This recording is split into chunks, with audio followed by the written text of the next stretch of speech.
یہودی جو تھے نا وہ سحری نہیں کرتے تھے، سحری کا نام و نشان نہیں تھا، روزہ رکھتے سحری نہیں کرتے۔ تو نبی پاک صلی اللہ تعالیٰ علیہ وسلم نے فرمایا ہمارے اور یہودیوں کے درمیان فرق ہی سحری کا ہے، اور نبی پاک صلی اللہ تعالیٰ علیہ وآلہ وسلم نے فرمایا سحری کھایا کرو، سحری کھانے میں برکت ہے۔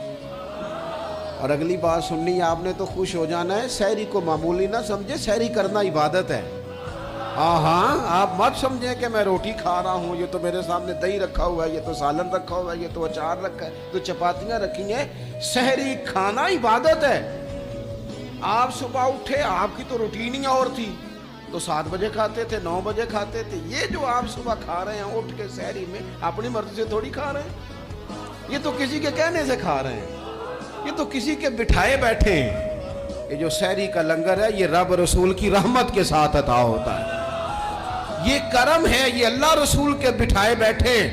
کیا میرے رسول پاک صلی اللہ تعالیٰ علیہ وآلہ وسلم نے بات کھولی ہے، ترغیب و ترہیب میں حدیث ہے، اللہ کرے یہ کبھی چسکا لگ جائے، یہ والا مزہ آ جائے، تو پھر تو گھر میں دسترخوان نہیں بچھا ہوا ہوگا، پھر تو رنگ ہی کوئی اور ہوگا۔ حضور فرماتے ہیں اللہ تعالیٰ اور اس کے فرشتے سحری کھانے والوں پر رحمتوں کا نزول فرماتے ہیں۔ کھائی روٹی جا رہی ہے، پکا ہوا کھانا ہے، لیکن حضور فرماتے ہیں رب بھی رحمتیں فرما رہا ہے، اور اللہ کے حکم سے فرشتے بھی رحمتوں کا نزول کر رہے ہیں۔